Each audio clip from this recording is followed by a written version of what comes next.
Sholay film के अंदर एक गाना बड़ा पॉपुलर हुआ था, महबूबा ओ महबूबा। जब वो हथियार तस्करी करते हैं तो उस गीत में जो एक्टर होते हैं जलाल आगा, इनके जीवन परिचय के बारे में आज यहाँ पर जानकारी लेंगे। इनकी मौत बड़ी ही दर्दनाक होती है। बीवी बच्चों ने इनको छोड़ दिया था और अकेलापन इनकी मौत का कारण बना था। आखिर क्या हुआ था इनके जीवन में, पूरी सच्चाई यहाँ पर हम जानने वाले हैं। और फिल्मी कहानी चैनल को आप देखते रहिए, सपोर्ट करिए। नमस्कार, मैं हूँ सुदेश कुमार और फिल्मी कहानी चैनल में आपका स्वागत है।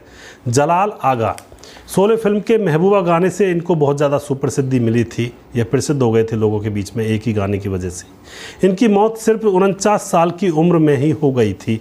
बहुत ही कम उम्र थी और उसमें ही इनको मौत का सामना करना पड़ गया था। इनका जन्म 11 जुलाई 1945 को मुंबई में हुआ था और इनके पिता जो थे वह हिंदी फिल्मों में मशहूर कॉमेडियन थे। उनका नाम था आगा, जो कि पुरानी फिल्मों में कॉमेडी किया करते थे। दोस्तों, यहाँ पे जलाल की 3 बहनें थी और उन 3 बहनों के ऊपर ये अकेले भाई थे, अपने पिता के अकेले बेटे थे। अब क्या होता दोस्तों, जलाल फिल्मों में आना चाहते थे बचपन से ही, लेकिन यहाँ पर जो इनके पिता होते हैं आगा, वह इसके खिलाफ थे। वह यही कहते थे कि पहले तुम पढ़ाई करो, पढ़ाई जब तुम्हारी पूरी हो जाएगी तो उसके बाद निर्णय लेना कि तुम्हें कहाँ जाना है। ये इतने सुंदर थे कि बचपन में डायरेक्टर और एक्टर भी इनको अपनी फिल्मों में अपने बचपन का रोल करवाने के लिए ले जाना चाहते थे, लेकिन इनके पिता आगा मना कर देते थे। ऐसा ही एक वाकया है, दिलीप कुमार को अपने बचपन का रोल देना था मुगले आजम फिल्म में, और वो एक ऐसा बच्चा ढूंढ रहे थे जो सुंदर हो और उनके जैसा लगे। तो उनकी नज़र में यही आते हैं जिनका नाम होता जलाल आगा। ये छोटे से थे उस टाइम। इनके घर आते हैं, इनके पिता से बात करते हैं, लेकिन पिता नहीं मानते हैं। पिता कह देते हैं कि अभी ये पढ़ाई लिखाई कर रहा है, अभी इस लाइन में इनको नहीं डालूंगा मैं। लेकिन यहाँ पर दिलीप कुमार चुपके से इस लड़के जलाल आगा को अपने साथ ले जाते हैं और मुगले आजम में अपने बचपन का रोल इनसे करवा लेते हैं। इस बात की खबर जब जलाल आगा के पिता आगा को लगती है तो यहाँ पर वह बहुत ही क्रोधित से होते हैं, लेकिन वह कहते भी क्या। बॉलीवुड के महानायक थे दिलीप कुमार उस समय, उनसे वह कहते भी क्या। अब वो अपने बेटे जलाल को मुंबई से दूर बोर्डिंग स्कूल में पढ़ने के लिए भेज देते हैं, फिल्मी दुनिया से भी दूर। अब वहाँ पे ये पढ़ाई करते हैं। पढ़ाई जब इनकी पूरी हो जाती है तो पढ़ाई पूरी करने के बाद, जो कि इनके मन में पहले से ही था, जलाल आगा के मन में, कि इनको फिल्मी एक्टर बनना है, पुणे में एक्टिंग का कोर्स करने के लिए चले जाते हैं और एक्टिंग का कोर्स करने के बाद यह फिल्मों में आ जाते हैं। 1967 में इनकी पहली फिल्म आई थी जिसका नाम था तकदीर। और फिर दोस्तों यहाँ पर हीरोइन थी फरीदा जलाल, उनके साथ इनको मौका मिला था। मगर जलाल आगा को पहचान यहाँ पर नहीं मिली थी और इनको असली पहचान मिली थी मंजली दीदी और बम्बई रात को बाहों में।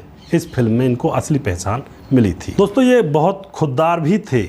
ये किसी का एहसान नहीं चाहते थे। यह चाहते थे जीवन के अंदर जो भी कामयाबी मिले वो इनके खुद के हुनर के ऊपर मिले। यहाँ पर क्या होता है, यहाँ पर जितेंद्र की जो सुपरहिट फिल्म थी जिसका नाम था फर्ज, उस फर्ज के हीरो पहले यही थे, जलाल आगा। लेकिन इनको पता लगता है कि इनके पिता ने इनको इस फिल्म में रोल दिलवाया है, तो ये इस फिल्म को छोड़ देते हैं। और दोस्तों, यहाँ पर क्या होता है, उसके बाद इन्होंने और बहुत सारी फिल्मों में काम किया था। जलाल आगा की जो बेहतरीन फिल्में हैं उनके मैं कुछ नाम यहाँ पर लेना चाहूँगा। आया सावन झूम के, सात हिंदुस्तानी, बॉम्बे टॉकीज़, घर घर की कहानी और दो चोर, यादों की बारात, गर्म हवा, कर्ज, गांधी, नौकर बीवी का, बाजी, दो कैदी और पहला नशा जैसी सुपरहिट फिल्में इन्होंने अपने जीवन में दी थी। इन फिल्मों में इन्होंने काम किया था। दोस्तों, निजी जीवन इनकी मौत का कारण बन जाता है। निजी जीवन कैसे इनकी मौत का कारण बन जाता है उसके बारे में चर्चा करेंगे। ये मॉडल वैलेरी परेस से प्यार करने लगते हैं और प्यार में ये दोनों शादी करने का प्लान बना लेते हैं। इन दोनों की शादी हो जाती है। शादी होने के बाद इनके 2 बच्चे होते हैं। बच्चों के नाम होते हैं, जो बेटी होती है वनीसा, बेटा होता है सलीम। बच्चे होने के बाद फिर 8 साल शादी को गुजर जाते हैं और इन दोनों मियाँ बीवी के झगड़े आपस में होने लगते हैं। झगड़े इस कदर बढ़ जाते हैं कि इन दोनों के बीच तलाक की नौबत आ जाती है और इनकी जो पत्नी थी मॉडल वैलेरी परेस, वह इनसे तलाक लेकर और दूसरी शादी करके जर्मनी में चली जाती है। बच्चों को भी अपने साथ ले जाती है। यह बच्चों के गम में इतने डूब गए थे कि यह बीमार होने लगे थे। यह बच्चों को एक झलक देखना चाहते थे और बच्चों को देखने के लिए यह पैसे जुटाना चाहते थे, जिससे कि पैसे हो जाएंगे, जर्मनी जाकर अपने बच्चों को देख पाएंगे। इसीलिए फिल्मों में काम किया करते थे। दोस्तों, यहाँ पर क्या होता है, इनको दिल की बीमारी हो जाती है, एक तो बच्चे नहीं होते हैं, पत्नी घर पर नहीं होती है, अकेलापन इनको खाता है, अकेलेपन की वजह से ये दिल के मरीज़ बन जाते हैं। और फिर दोस्तों कुछ दिनों के बाद इनके पिता की भी हार्ट अटैक से मौत हो जाती है और अब यह बिल्कुल ही अकेले हो जाते हैं। अकेले और तन्हा होने के कारण यह बहुत ही परेशान रहने लगते हैं। इनको मिस्टर हसमुख के नाम से भी जाना जाता था। मिस्टर हसमुख के नाम से प्रसिद्ध थे जलाल आगा। दोस्तों अब क्या होता है, अकेलेपन को यह झेल नहीं पाते हैं और 5 मार्च 1995 को इनको एक दिल का दौरा उठता है, जो कि इनके लिए बहुत ख़तरनाक होता है और 49 साल की उम्र में यह इस दुनिया को छोड़कर विदा हो चले जाते हैं। तो दोस्तों इस तरह से इस एक्टर ने अपने जीवन को जिया, फिल्मों में काम किया। पहले इनके पिता कॉमेडी कलाकार थे, उसके बाद यह भी फिल्मों में जाना चाहते थे और इनको एक बार दिलीप कुमार अपनी फिल्म के अंदर ले गए थे अपने बचपन का रोल करवाने के लिए। उसके बाद पढ़ाई लिखाई करने के बाद, फिल्म एक्टिंग सीखने के बाद यह फिल्मों में आए।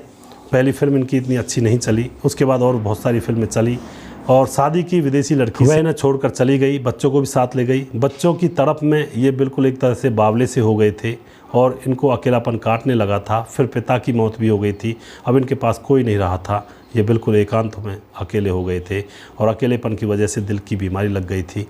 और फिर 5 मार्च 1995 को यह हार्ट अटैक की वजह से इस दुनिया को छोड़कर हमारे बीच से चले गए थे। जीवन बस यही तो है, एक पन्ने का जीवन है। जीवन में है ही क्या, पहले बच्चे होते हैं, पढ़ना लिखना, उसके बाद कुछ काम करना, काम करने के बाद कुछ धोखे मिलते हैं ज़िंदगी में, कुछ लोग साथ देते हैं, कुछ साथ छोड़कर चले जाते हैं और अंततः बीमारी की वजह से इंसान अंत में इस दुनिया को छोड़कर चला जाता है।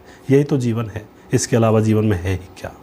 तो दोस्तों जीवन के अंदर और भी कुछ जुड़ सकता है।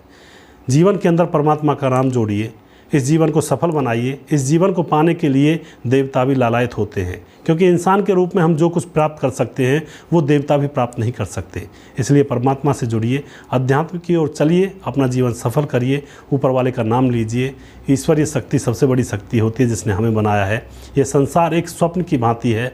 कुछ दिनों के लिए हम सोचते हैं कि हम सब कुछ हैं, लेकिन समय के बीतते बीतते हम भी इस दुनिया से मिटने लगते हैं और अंततः हम इस दुनिया से गायब हो जाते हैं और फिर हमें कोई याद भी नहीं करता है।